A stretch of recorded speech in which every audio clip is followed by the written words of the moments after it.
What's his name Khalilur Rehman Qamar साहब जो हैं, बिकॉज है तो जाहिर है जो ख़वातीन जो हैं दे आर डिसरप्टर्स, और सब जो मर्द हैं बस वो the women are pursuing them and calling them. Women have to be that controlling also.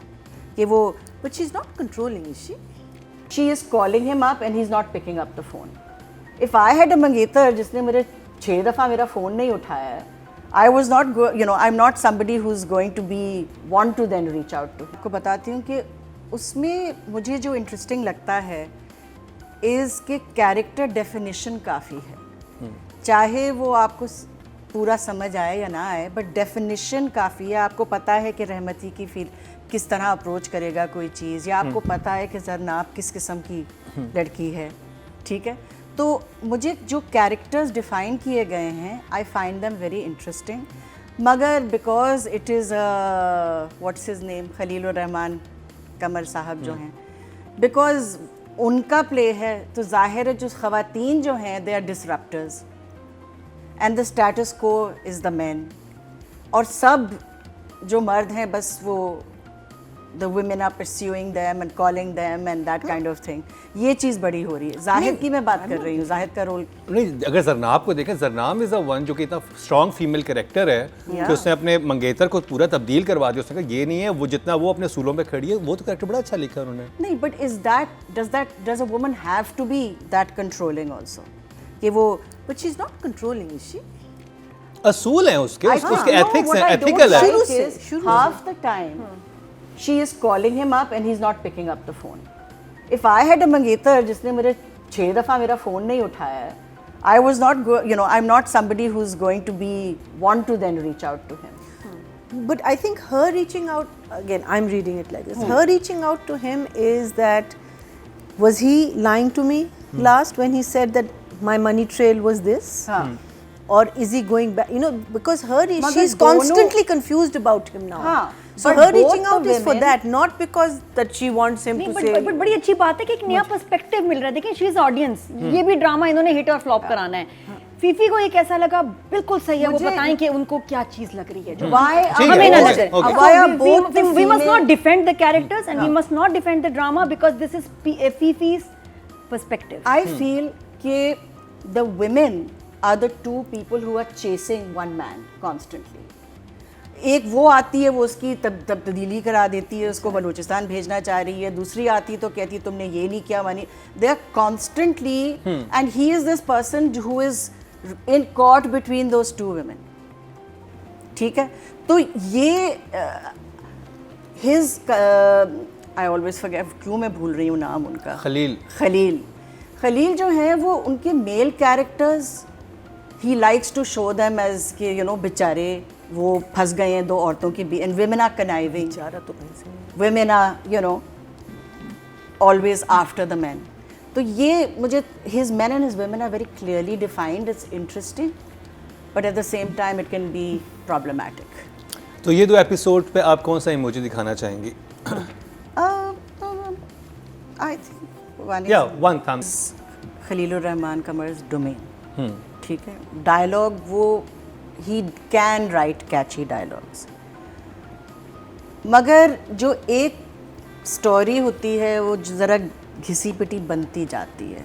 अगर आप उसमें कोई फ्रेशनेस ना लाएं, कोई अनएक्सपेक्टेड टर्न्स एंड ट्विस्ट्स ना आए, तो राइटिंग वाइज आई फील कि यस, जो वो मरीना कह रही थी कि रेपिटिशन ज़रा से हो रहा है, मगर मुझे वो सीन बड़ा अच्छा लगा था, आखिरी वाला सीन, जब जरनाब उसी जगह आती है जहाँ से मिफ्रा गई है, और वो एक एक चीज़ नोटिस करती है। अब जाहिर है वो टी कप्स नोटिस करेगी, वो चीज़ें नोटिस करेगी, but and I found that Zahid acting as Faris in that was extremely, उसके डायलॉग इतने कोई नहीं थे, मगर ये एक आदमी है, he is doing very good, ये एक आदमी है जिसने फिर से कॉम्प्रोमाइज़ किया है, क्योंकि उसे उसकी जो मंगेतर है वो कह रही है तो क्या हुआ अगर हो गया, चले जाओ तुम बलूचिस्तान, तो she doesn't really, then he says will you come there to me, तुम आके वहाँ रहोगी, तुम अपना करियर छोड़ के रहोगी, because his career has been affected, और वो कहती है शी डजंट रियली रिप्लाई।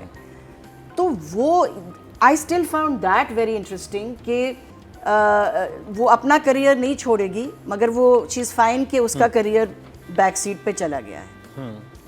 तो that scene I really liked. एक चीज़ मेरा ख्याल रह गई कि अगर मैं फारिस की जगह होती, I would be very angry at Mifra. Yes, वो मुझे भी फील हुआ था। और वो एंगर नहीं शो करता, बिल्कुल नहीं। वो फिर भी कहता है आओ बैठो चाय पियो। हाँ, कि क्योंकि उसके दिमाग में शायद होगा शुरू से ही कि आई कैन कन्विंस हर, मुझे कुछ देना पड़ेगा but I can convince her कि वो हो सकता है। Because how can you not be angry? आपकी पूरी लाइफ डिस्टर्ब हो गई है, आपका पूरा करियर डिस्टर्ब हो गया है, आप उससे कह रहे हैं बैठ के चाय पियो। और मुझे एक इशू है इस कैरेक्टर से जो लिखा गया है मिफ्रा का स्पेशली, कि आप उसे दिखा रहे हैं कमिश्नर की नीस है। एक तो इसमें आपको ये दिखाना चाहिए, या तो वो जो इस्टेब्लिशमेंट डिवीज़न होता है उनके जो सेक्रेटरी होते हैं उनकी नीस होती है, समझ आती है, क्योंकि बिकॉज आप सूबों के अंदर तब्दीली नहीं कर सकते। हाँ, आप इस लेवल पे अगर आप चले, आपके जो चीफ सेक्रेटरी है उससे आपके अच्छे ताल्लुकात है, तो आपने चले विद इन अ प्रोविंस आपने किसी की पोस्टिंग करवा दिया, लेकिन बलूचिस्तान से सिंध, इसके लिए तो आपको इस्लामाबाद फ़ोन करना पड़ता है, इस्टेब्लिशमेंट डिवीज़न टाइम लेता है, वहाँ से ये फैसला होता है कि कौन क्या होगा। एक नीस कैसे इतनी स्ट्रिंग्स पुल कर सकती है?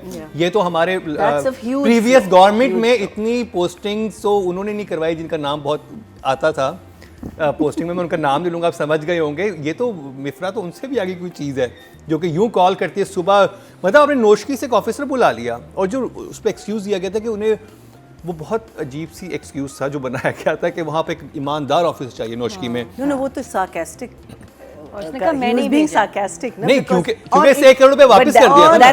that's my और question. इतना जल्दी कि एक रात में वो तब्दील Yeah, that was तब्दील हो my गया। that It was is my not question. Yeah. possible, हाँ। क्योंकि मेरे सिविल सर्विस में कुछ दोस्त हैं, उनसे मैंने एक्चुअली फ़ोन करके पूछा कि क्या ये पॉसिबिलिटी है।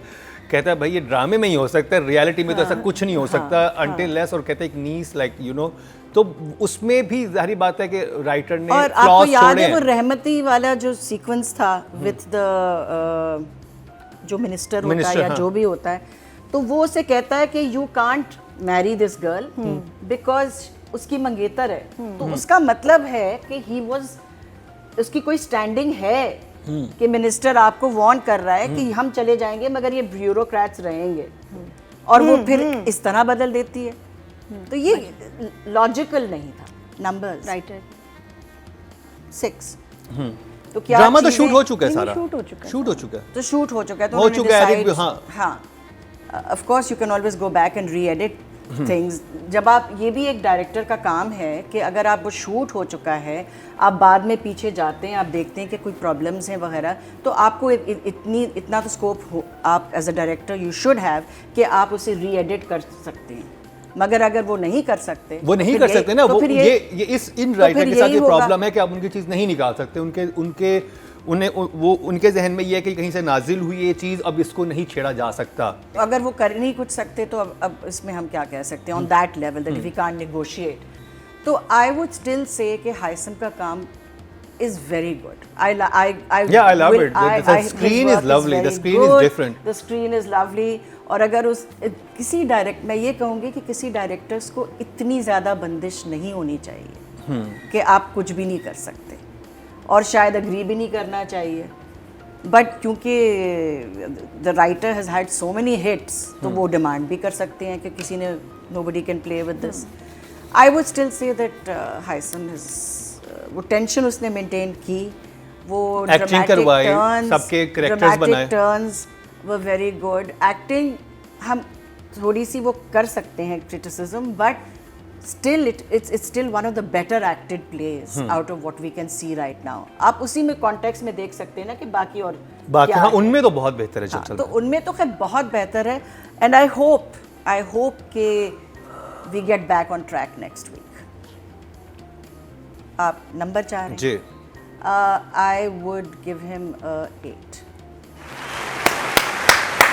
नंबर फॉर हाइसम हुसैन, फीफी हारून की तरफ से। नादिया, जेंटलमैन के एपिसोड 9 और 10 को राइटिंग ने ही डैमेज किया है, क्योंकि डायलॉग्स बहुत फ़लसफ़ाना थे जो समझ नहीं आए, जो हमने पहले बात की, उसकी वजह से सीन का इम्पैक्ट जो पूरा है वो ख़राब हुआ। मुझे इस दफ़ा परफॉर्मेंसेस वीक लगी, और हाइसम इज इनक्रेडिबल डायरेक्टर। लग रहा है कि जैसे उन्होंने कॉम्प्रोमाइज़ किया है और उनको खुद भी नहीं फिट बैठ रहा होगा, लेकिन पता नहीं क्या हुआ, क्यों नहीं ठीक हो सका, कुछ होंगे मसाइल, वही ना मसाइल, प्रेशर, कुछ ना कुछ होगा। हालांकि मुझे याद है मैं पहला ड्रामा करी थी हसीना आपा मोहसिन अली, दोनों अपनी जगह शेर अपनी फील्ड के, हसीना आपा मोहसिन अली, वो लोग डिस्कस करते थे। अच्छा, जहाँ मोहसिन अली साहब को कोई मसला होना, घंटों की मीटिंग होती थी और हम लोग भी वहीं बैठे होते थे, हम लोग भी देख रहे होते थे। अगर वो कन्विंस नहीं है तो बदलेंगी फिर आपा, या फिर आपा मोहसिन साहब को कन्विंस करेंगे, और छोटी सी सिचुएशन, लेकिन इतनी बहस, इतना डिस्कशन, और फिर क्या कमाल काम निकलता था। यहाँ ये नहीं हो रहा, यहाँ डिस्कशन नहीं हो रही। राइटर अलग जगह हैं, डायरेक्टर अलग हैं, लग नहीं रहा कि कोई टीम वर्क है, स्पेशली क्योंकि राइटर ने पहले से ही बोल दिया ना कि मैं तो एक लफ्ज़ भी नहीं तब्दील करूंगा।